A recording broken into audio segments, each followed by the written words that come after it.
To truly understand the ways in which extreme nationalism and religious polarization can impact a nation, it is important to take a step back and appreciate the complex web of social, economic, and international factors at play.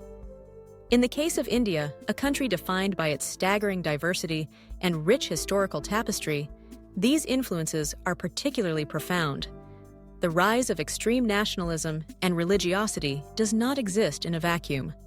It reverberates across every aspect of society, affecting not only how citizens interact with each other, but also how the nation is perceived and engages with the wider world.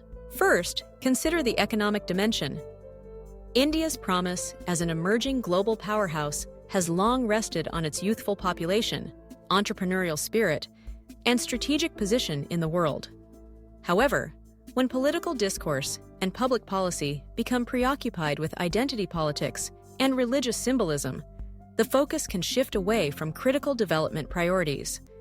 Resources and attention that might otherwise be invested in education, infrastructure, healthcare, and job creation risk being diverted. Nationalist economic policies, while aiming to boost self-reliance, such as the Atmanirbhar Bharat initiative, sometimes adopt an inward-looking posture that can inadvertently limit foreign investment and reduce competitiveness. Global investors, who look for stability and predictability, may become wary in environments marked by political or religious unrest. If communal tension erupts, or if there is a perception of increasing intolerance, the resulting headlines can quickly erode confidence among potential investors and business leaders, leading to capital flight and a talent drain as skilled professionals seek opportunities elsewhere. Furthermore, the tourism sector, a vital source of foreign exchange and employment, is sensitive to perceptions of safety and openness. Reports of sectarian strife or religious violence can deter international visitors, a phenomenon observed in many countries, not just India. If the world sees India as a place of unrest rather than a beacon of diversity, the consequences for tourism, trade, and overall economic engagement can be substantial. International human rights organizations and foreign governments sometimes respond to such developments with statements, sanctions, or boycotts, further complicating India's access to global markets and diplomatic circles. On the social front, the effects of extreme nationalism and religious polarization are even more deeply felt. India's strength has always lain in its ability to accommodate myriad languages, cultures, and faiths. When these differences are harnessed for common purpose, they drive creativity and resilience. But when they become fault lines, manipulated for political gain, or magnified by incendiary rhetoric, the resulting divisions can run deep and wide. Communal tensions, manifested in hate speech, discriminatory laws, or even outbreaks of violence, undermine the fabric of trust that binds communities together. Frequent flare-ups in relations between major religious groups, particularly Hindus and Muslims, threaten internal stability and erode the sense of shared citizenship essential for national progress. Education, too, can become an arena for ideological contestation. When history or science is taught through a lens colored by nationalism or religious bias, critical thinking may give way to dogma.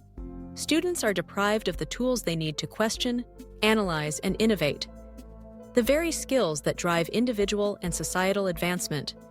In the media and academia, fear of backlash or reprisal may lead to self-censorship, stifling the free exchange of ideas and weakening the robust debate that underpins any healthy democracy. Perhaps most concerning is the risk of marginalization faced by minorities. Discriminatory policies or laws, such as those relating to citizenship or religious conversion, can deepen existing inequalities and limit opportunities for entire communities. When individuals feel excluded or threatened because of their faith or identity, social cohesion suffers, and the promise of equal opportunity becomes ever more elusive. Over time, these divisions may ossify, creating parallel societies that struggle to find common ground. Moving beyond domestic considerations, the international implications of these trends are significant. India has long prided itself on its status as the world's largest democracy, a country whose soft power rests not just on its economic or military might, but on its example of pluralism and tolerance. However, global indices tracking democratic health, such as those published by Freedom House or the VDEM Institute, have noted declines in recent years, often attributing them to rising nationalism and religious intolerance. This erosion of democratic credentials can have far-reaching consequences, diminishing India's influence on the world stage and complicating its relationships with key allies. Diplomatically, India must navigate a complex web of relationships, not least with Muslim-majority countries in its immediate neighborhood and the broader Islamic world. When policies or political rhetoric are seen as hostile to religious minorities, these relationships can become strained, affecting not only trade and investment, but also cooperation on issues ranging from security to climate change. Western democracies and human rights organizations may also voice criticism, leading to uncomfortable questions at international forums and, in some cases, tangible repercussions in the form of sanctions or reduced aid. Moreover, the weaponization of nationalist rhetoric can pose risks for regional stability. In a region already marked by historic rivalries and unresolved disputes, hyper-nationalist media discourse or political posturing can inflame tensions, making diplomacy more difficult and increasing the likelihood of conflict. Constructive engagement and peaceful resolution of differences require a willingness to see the other side, to recognize shared interests, and to prioritize dialogue over confrontation, qualities that are often in short supply in an environment dominated by extreme nationalism. It is important, however, to maintain a balanced perspective. National pride and religious identity, when expressed in healthy and inclusive ways, can be powerful forces for good. Moderate nationalism can foster a sense of belonging and motivate citizens to work towards collective goals. Religious faith, when practiced with tolerance and respect for diversity, can inspire compassion and social service. Indeed, India's long history is replete with examples of communities coming together across lines of difference, building institutions and traditions that have enriched the nation as a whole. But the line between constructive pride and destructive exclusion can be thin, and when it is crossed, the consequences ripple outward. Xenophobic or exclusionary nationalism can alienate not only minorities within the country, but also potential friends and partners abroad. The politicization or militarization of religion can turn faith from a source of solace into a justification for discrimination or violence. In such an environment, progress, economic, social, and diplomatic, can stall or even be reversed. Ultimately, the experience of India serves as a reminder of the delicate balance required to maintain unity in diversity. The country's founders, in drafting a secular constitution and espousing values of pluralism, recognized the dangers inherent in allowing any one identity, be it religious, linguistic, or regional, to dominate the national narrative.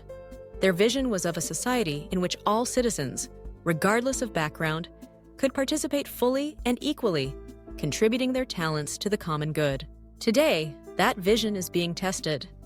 The challenges posed by extreme nationalism and religious polarization are real and pressing, but they are not insurmountable. Solutions require a recommitment to the principles of inclusion, dialogue, and mutual respect. Policymakers must prioritize development goals that benefit all citizens, ensuring that economic growth is broad-based and sustainable. Educational curricula should emphasize critical thinking and a balanced understanding of history, preparing students to engage thoughtfully with the world around them. Laws and policies must be crafted with an eye towards fairness and justice, safeguarding the rights of minorities and promoting social mobility. Civil society, the media, and ordinary citizens all have a role to play in resisting the pull of division and standing up for the values that have long defined India at its best. By fostering spaces for dialogue and understanding, challenging misinformation and hatred, and celebrating the nation's diversity, it is possible to reclaim the narrative from the extremes. In summary, unchecked extreme nationalism and religiosity threaten to undermine India's economic dynamism, fracture its social fabric, and diminish its standing in the world. The path forward lies not in denying or suppressing identity, but in channeling it towards the creation of a more just, inclusive, and prosperous society. The stakes are high, and the choices made today will shape the India of tomorrow, for its citizens and for the world.